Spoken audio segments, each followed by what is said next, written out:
giờ chỉ tao ok cú lông xia tròn chỉ có bùa nhớ chân tuôn đi li thâu có nhớ háo có luôn xuân đi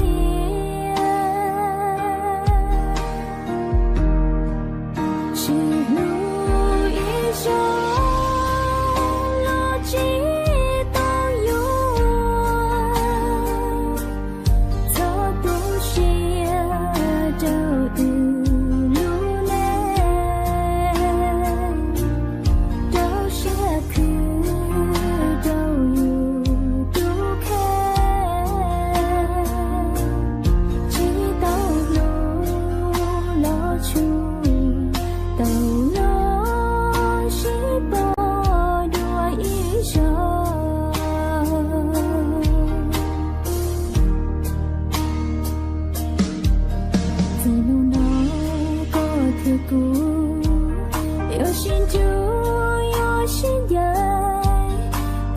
chúa yên lo lũ hai cha cô mô ô lũ nên nhô trong đun đi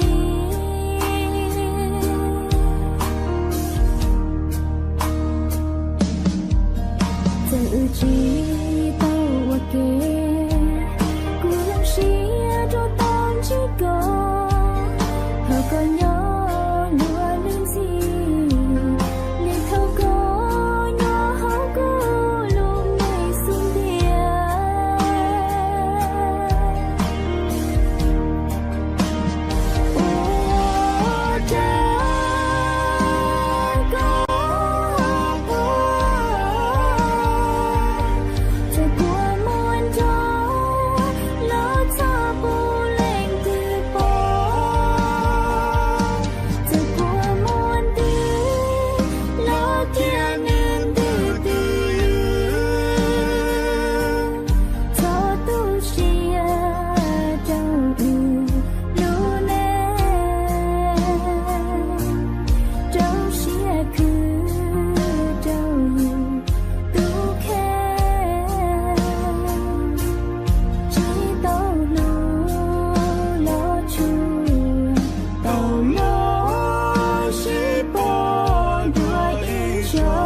當做睇寧來個多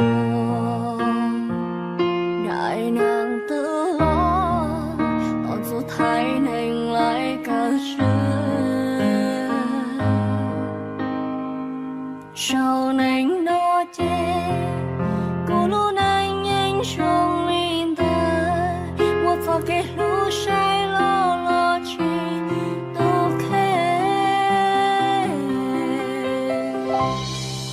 đàn dư nhung lo cô anh lu có tia tia xiêm bom hè cái lu nở cô mùa ta đâu có ôn hình nhỏ chỉ bao tòn đê yêu có lu cô trên trong cô ngồi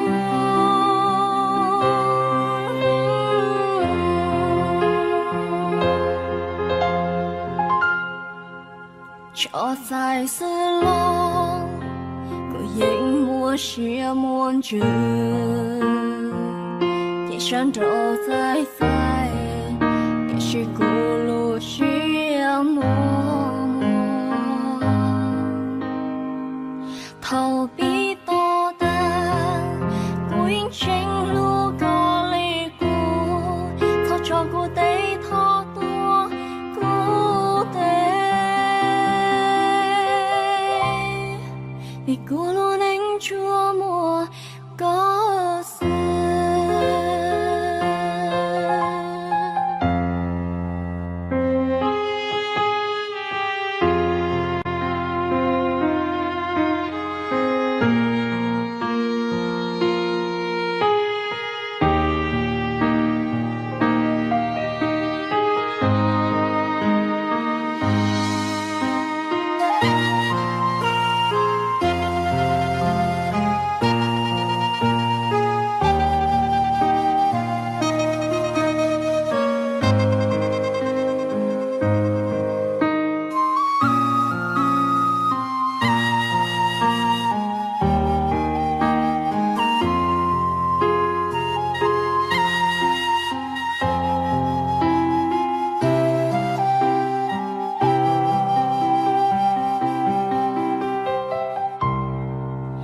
Đại nàng tự lo tỏ dù thấy nên lại cơ tổ, đại nàng tự lo tỏ dù thấy nên lại cơ sự, sau nên đó chê cô luôn anh nhanh trong linh đời một phút cái lu say lo lo chi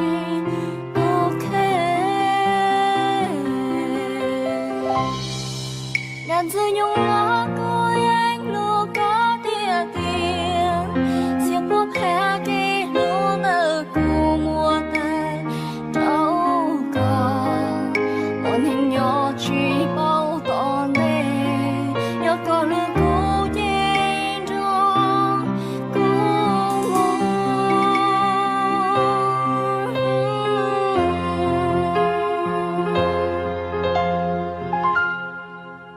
cho dài sự lo có những mùa xưa muôn trường chỉ sơn trâu dài dài để chỉ cô lu xưa muôn thầu bi to ta quyến tranh lu có lì cô thao cho cô tây thao tua cô tây vì cô luôn anh chúa mùa có xưa.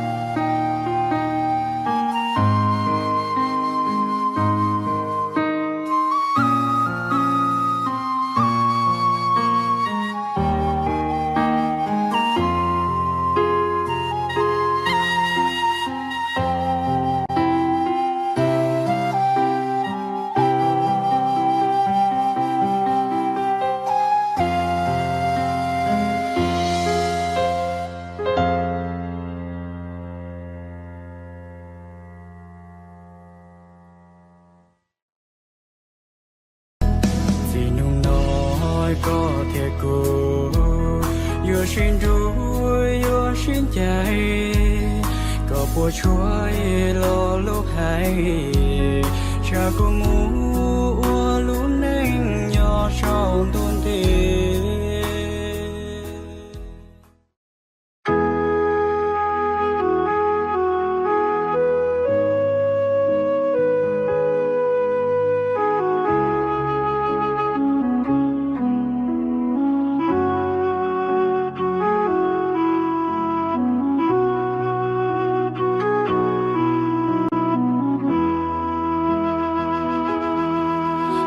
ta lo có tiệt cũ sao chỉ lu sao chỉ hay yên nhỏ chẳng tôn đi chỉ tao xa tia yêu mua nung nọ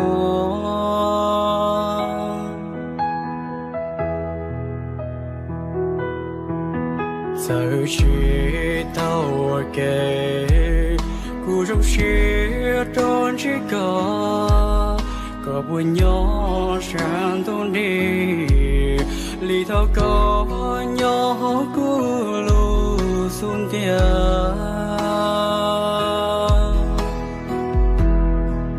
chỉ lùi cho chỉ tao yêu sao tu chia trâu luôn này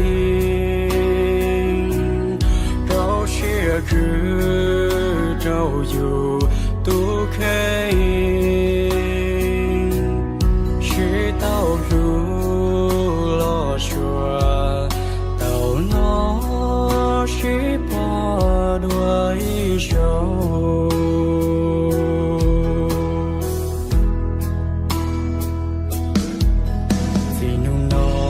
có thiệt cô yêu xin đuôi yêu xin chạy có bộ chuối lo lúc hay cha cô mua lũ nên nhỏ sau tôn tiền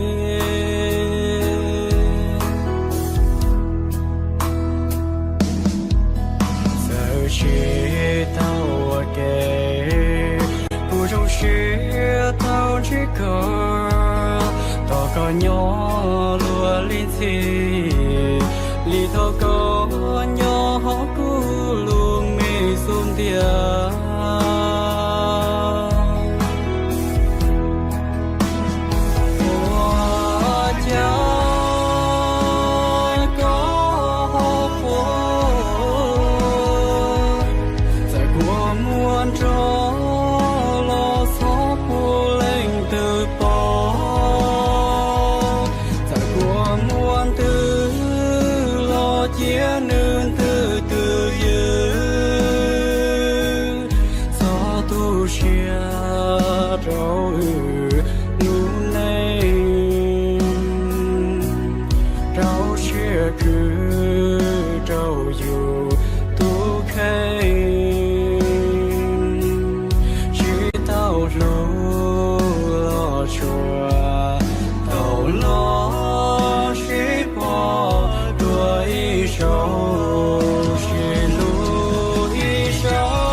hay kia lo lăng mù say tu có lúa chỉ sang ghé chỉ hát ye lâu chạy nhung nhìn đây ya tung đời ya cũ tu yo tao mua chỉ bỏ cả tu xe mà mua có để được con rong trắng không nhỏ e u đâu có mua lúa chân trừ lại lia đâu có hầu cơ tua có lúa nữa chỉ ở cô chỉ xa có tu có lúa nó lòng mu ya tu ở cuốn du ya cuốn dây muốn lúa nó nữa chỉ vì có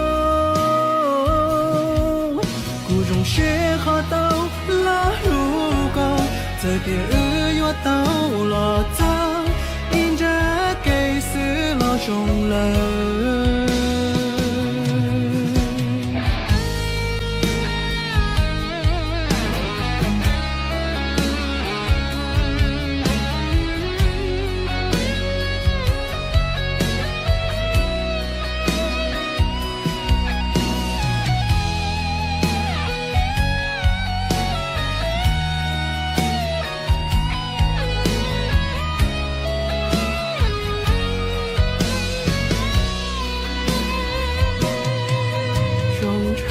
không nhớ e u đâu có mua lúa chân trừ lại lia đâu có thầu cơ tua có lúa nữa chỉ ở cô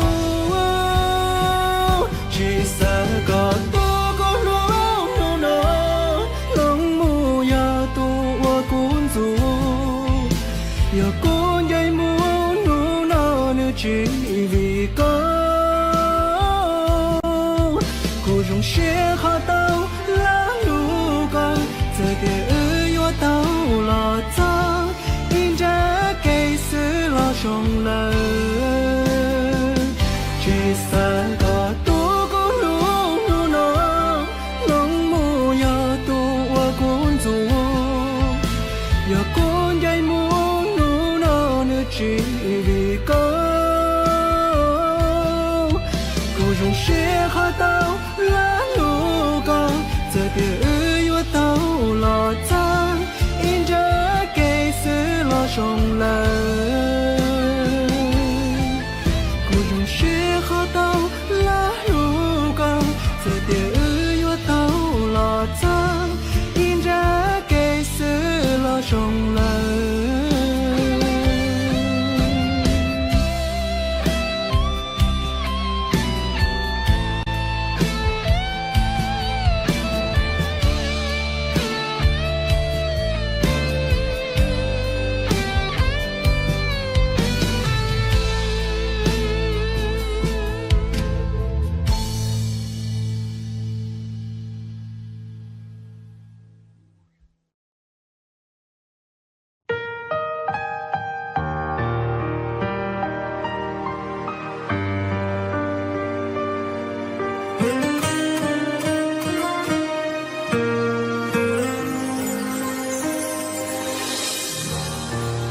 chỉ hở chỉ đi đó cả cụ bao câu mù để thở đi đó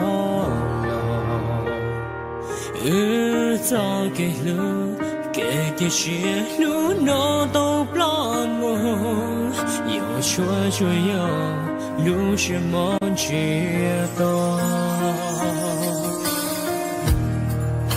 điều nó chỉ mua có nhau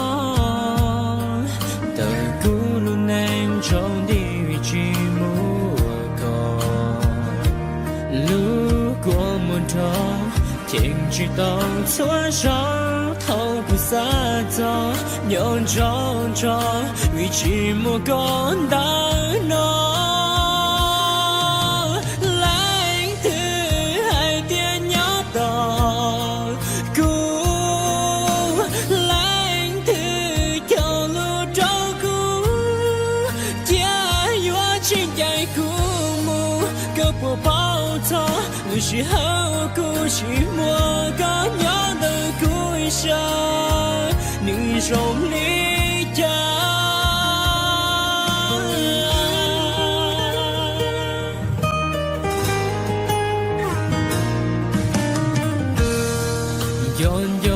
chùa tông gió cha nó chỉ cần yêu đi ôi chỉ cho mua cho bỏ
hai nó có thể nhân dùng chọi chọc phim sẽ là xong rồi tụi nó chỉ nó cũng tôm mùa lót té đón đồng kia cũng bỏ cũng để tới lúc gì mình lo cờ nó chọn một mấy phong gì chết nó cũng muốn cho nó no thia của nó cho biết sự chia cho cái một bể hạt li hạt té hạt sống nữa chọn một phong gì nữa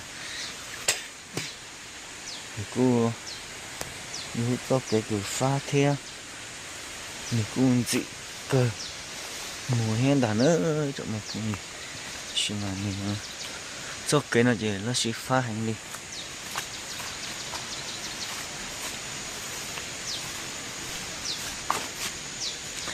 nó chỉ pha hành đi nữa chị ta chỉ nói chị cuối hả đi khó nhau xe cần rồi thế nào chắc không nhìn nào chị cho cái nó nói chị cô nhớ cho cái một cái hạt giống cái gì mà mình phải cần rồi nữa thì chỗ không gì chỉ mới cho dùng kế thế nào ok mình chia nó chỉ cho cái nó thì cho mùa để hái lia hạt tê thì chỉ hơi khó cái ý ở lúc gì nó hết dùng kế nữa thì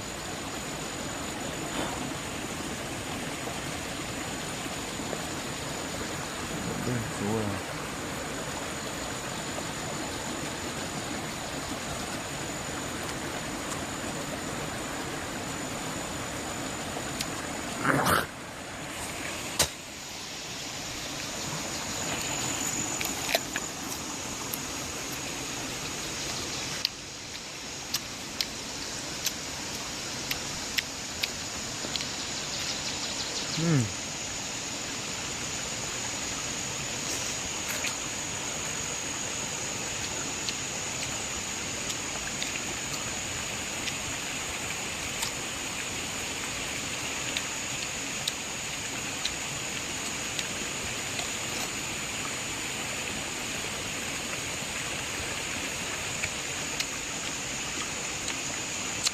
nó tránh là cá được kìa.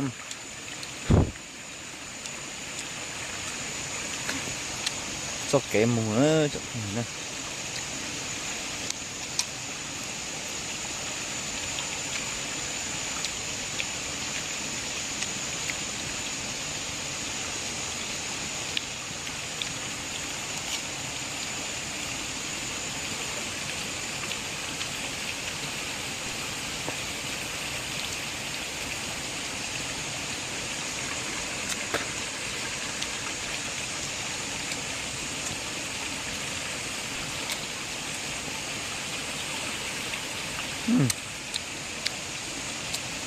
Vừa ngon luôn nha quý vị nha.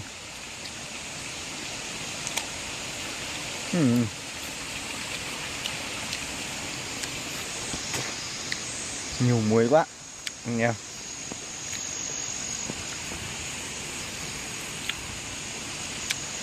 Nó xíu mùi giống nữa chỉ cũng chọn cho cái món này ok. Đó, đây là một cái cung đường mình đi. Bây giờ thì mình sẽ bật chìa khóa, sau đó rồi mình sẽ đi một đoạn cho mọi người quý vị cùng xem nhé. Nhưng mà đường thì hơi khó nha, nhưng mà chắc cũng không đi được qua.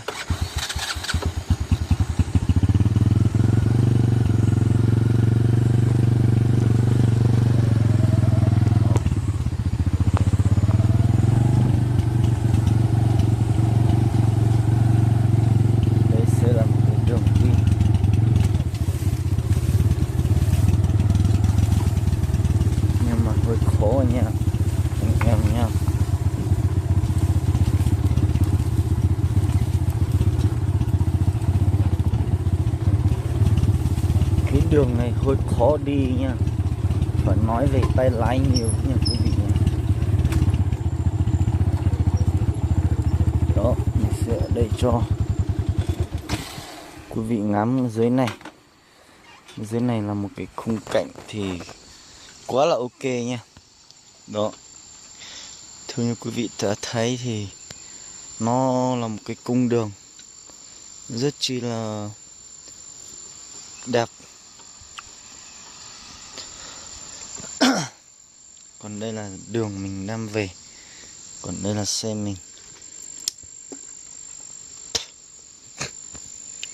Đường mình đi hôm nay thì nó sẽ vô cùng xấu nên là mình không mang được cái cạnh quay, là mình sẽ không quay được cho quý vị.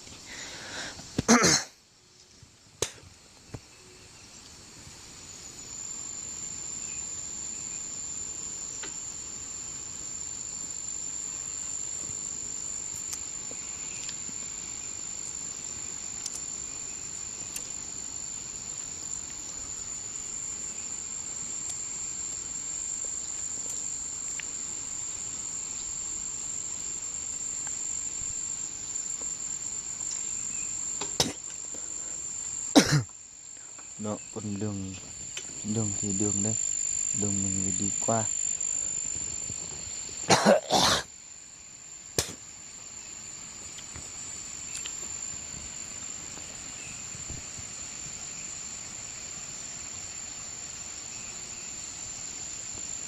Dưới kia là ruộng này, miến rong này, chanh liêu này. Đó, có nhiều cái đó nha quý vị nha.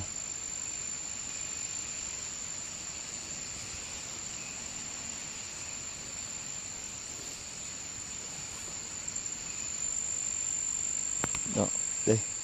Thôi quý vị thấy thì thấy hai quả chanh liêu ở đây.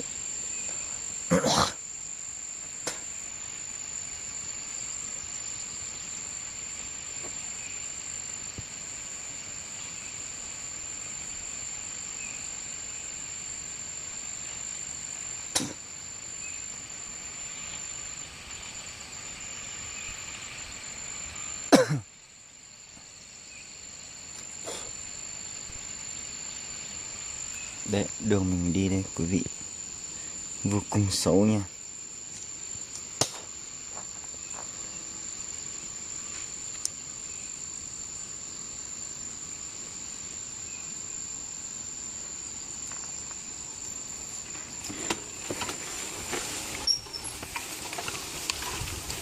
Đó, vô cùng xấu nha. Đó, quá là xấu luôn nha. Cho quý vị nhìn này, nó hạng như này luôn. Đường nó xấu kinh khủng. Nên là một tay lái một tay quay thì nó cũng rất là khó đi nha quý vị nha. Ý ạ.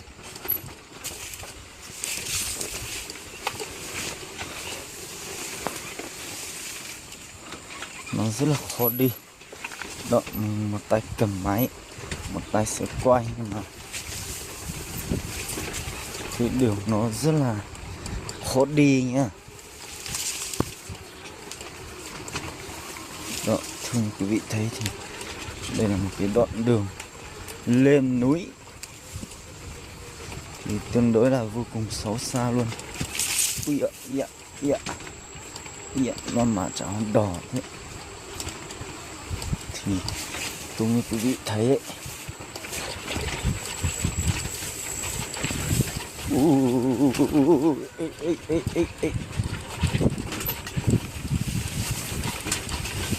đó, nó vô cùng xấu luôn nha.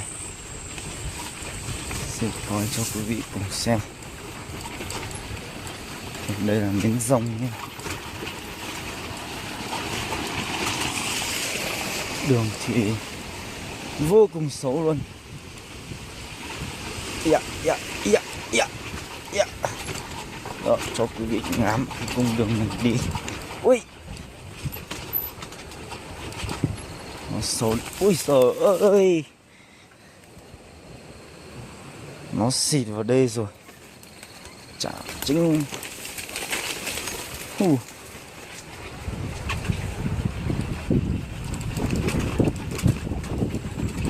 Đó, mình đang đi thì một cái đoạn đường quá xấu luôn. Đó, đoạn này dốc thì mình cũng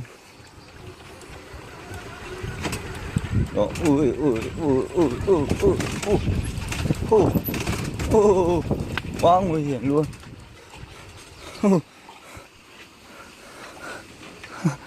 Thưa như quý vị thấy này này, nó có xấu luôn nha. Về trên kia về, mình sẽ qua như vậy thôi nha.